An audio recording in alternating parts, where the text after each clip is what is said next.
Fulham 0, Manchester City 4. Tricky away game that was supposed to be, but we won that with ease in the end.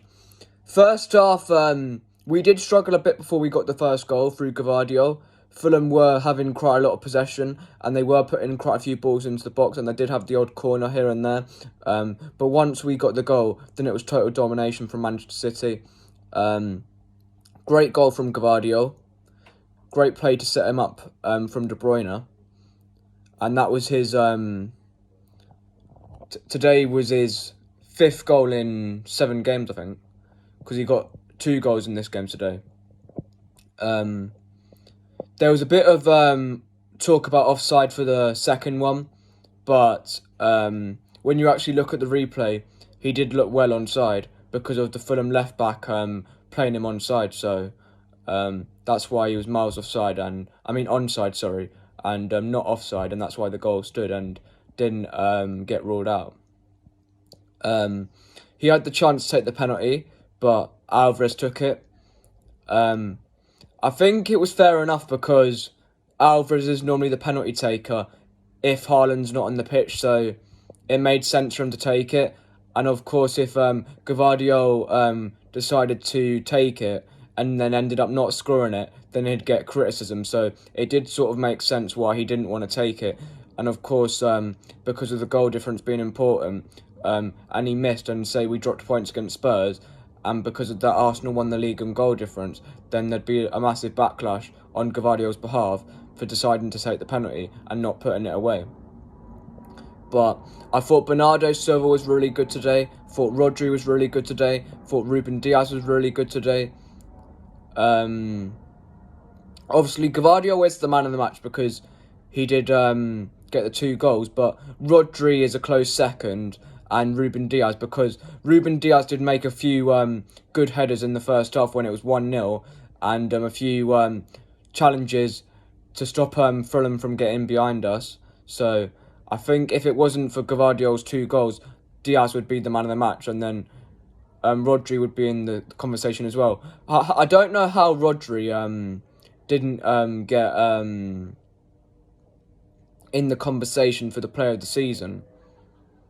That's just absolutely ridiculous. He's not lost since the 5th of February 2023, and now it's the 11th of May 2024. And other than, was it Sol Campbell or someone like that, he's got like the second most record for games unbeaten for a player. And hopefully that stays on for as long as possible.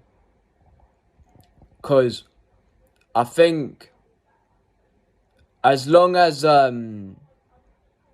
Rodri plays well, we tend to not lose games.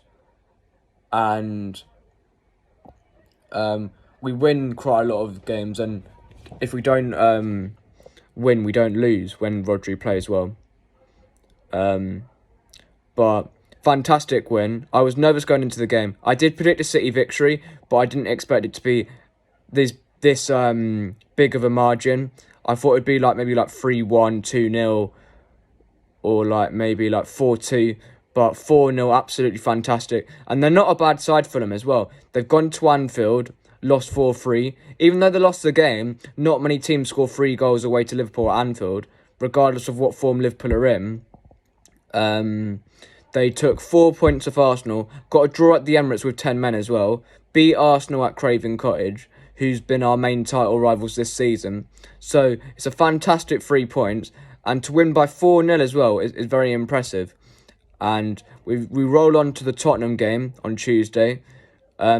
Keep an eye out for the Aston Villa Liverpool game as City supporters, because if Aston Villa win, they've got top 4 secured. But if Liverpool win, then it's massive for Spurs, because then they've got something to play for. Because then if they can beat us or get a draw, then they can put on pressure for Aston Villa for their remaining games, because I think if Spurs have something to play for, they're going to give it their all, despite not wanting Arsenal to win the league. But if they have nothing to play for, then there is a possibility that they might roll over for us. But we're not sure at this moment in current time, because we don't know what's going to happen with the Aston Villa-Liverpool game on Monday night at Villa Park. We've got United-Arsenal tomorrow. Hopefully United can do us a favour. I'm not expecting it. I'm not saying there's no chance, but I'm not expecting it because Arsenal are way better than United, and the likelihood is that Arsenal will win the game. But it's the Premier League, and at this stage of the season, anything can happen. So if Arsenal are not on it, United could get something out of the game. But I'm expecting if Arsenal go there, score fairly early, it could be a cricket score, like maybe like 4-0 or something like that. But we've closed the gap a bit on the goal difference. I think we're only 2 goals behind Arsenal now. So if they do drop points against Spurs, I think, is it if they lose against not Spurs, sorry, United, then we can win the league against Spurs? Or is it even if they draw we can win the league against Spurs? Or like it'd be like pretty much one hand on the title, but not like officially confirmed if it's a draw at Old Trafford tomorrow and we beat Spurs? Can someone let me know in the comment section below with that? Because I'd like to know. But even though Foden didn't play at his best today, he was doing tracking back at some points in the first half, when I think it might have been Gvardiol or something like that, gave the ball away a bit sloppily, and Foden managed to track back and put the challenge in. So that was good, because players like Mbappe and stuff like that don't track back really get on my nerves. So fair play to Foden for tracking back. But even though he didn't have his best game today, because his passing wasn't as good as it has been all season, but he still managed to get on the score sheet. And it was good that he managed to come off, because resting him for Spurs, because Spurs will be massive on Tuesday night. Because I reckon if we win Tuesday night, we should win the league.